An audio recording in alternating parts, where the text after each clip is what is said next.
এত সুন্দর যিনি, এত চমৎকার যিনি, এতটা ফ্যাশনেবল, এতটা সুন্দর, এতটা পরিপাটি যিনি ছিলেন, তিনি রাসূলুল্লাহ সাল্লাল্লাহু আলাইহি ওয়াসাল্লাম।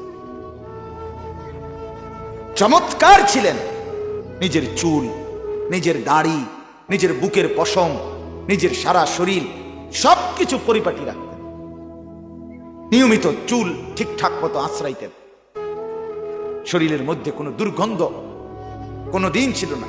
পবিত্র দেহ থেকে সারাক্ষণ মেশক আম্বরের ঘ্রাণ বের হতো।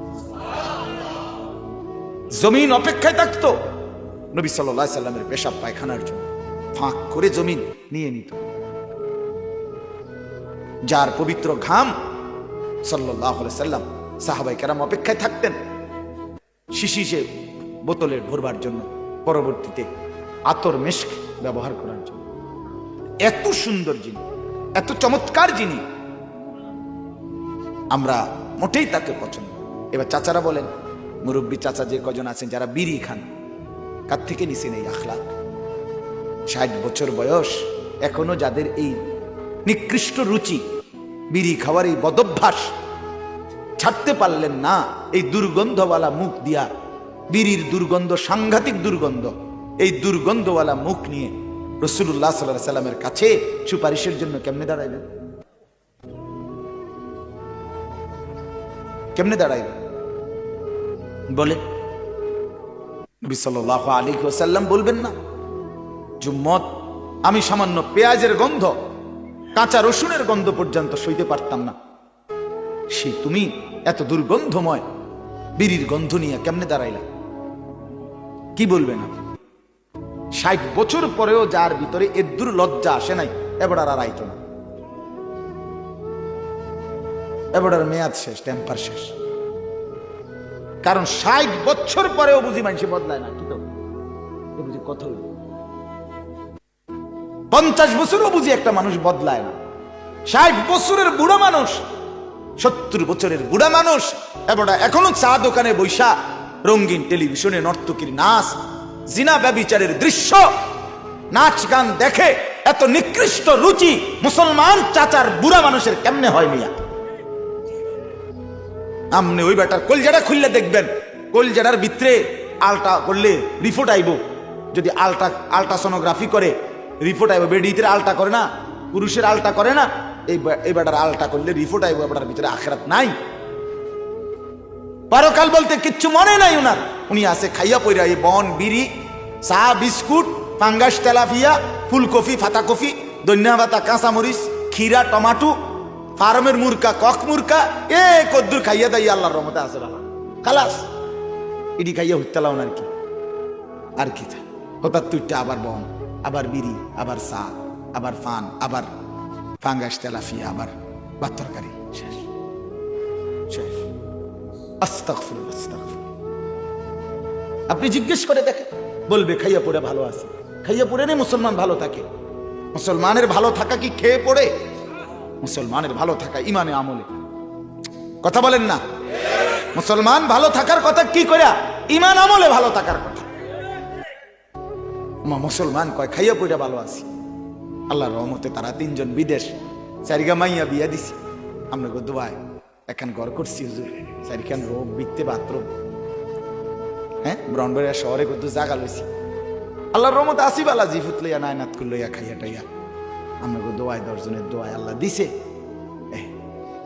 খালাস, মুসলমান এতটুকুর জন্যই পৃথিবীতে আসছি আমরা। বলেন না বাবা? এতটুকুর হিসাব মিলাইয়াই কবরে গেলে আমরা নিরাপদ? এই জন্য যুবক ভাই, মুরব্বী চাচা, অনুরোধ করছি, জিন্দেগি কাজে লাগা। ছেলেরা বাপ, তোমরাও কাজে লাগা।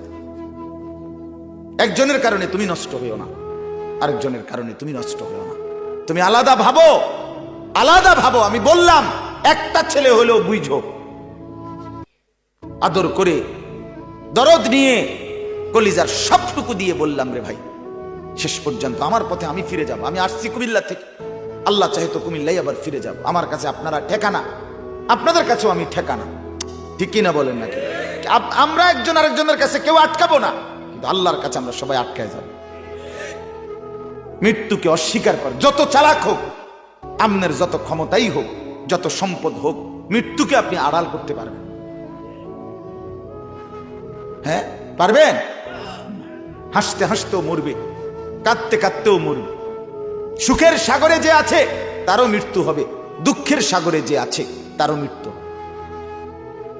আমার বন্ধু থাকবে না এই সময়টা, এই রাত আর ফিরবে না, এই দিন আর ফিরবে না, এই সময় আর ফিরবে না রে ভাই, ফিরবে না। যুবক, জিন্দেগি কাজে লাগাও।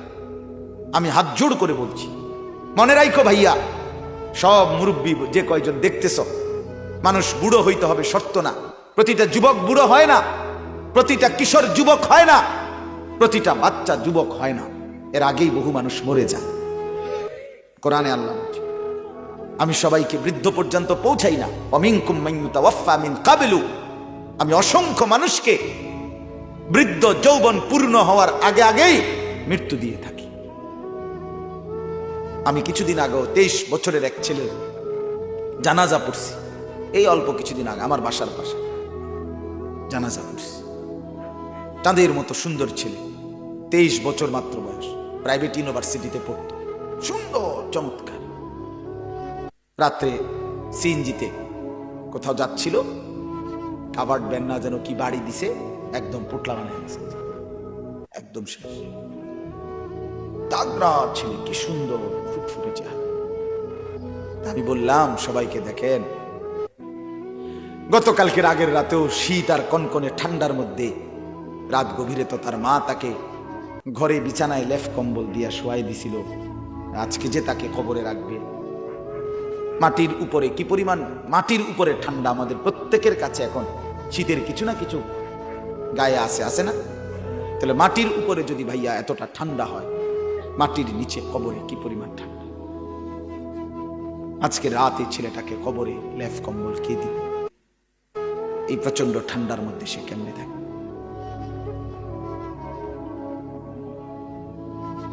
আল্লাহ আমাদেরকে মাফ করে দেন।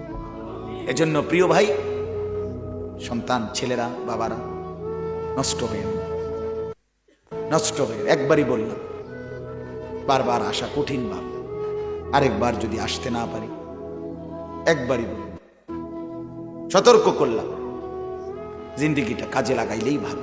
আজকের পৃথিবীতে সমস্ত কাফের, বেঈমান, নাস্তিক, মুরতাদ, বেঈমানদের ষড়যন্ত্র এটা বাপ চেষ্টা করতেছে যে কোনো ভাবে মুসলমানের প্রজন্ম যেন শেষ হয়ে যায়।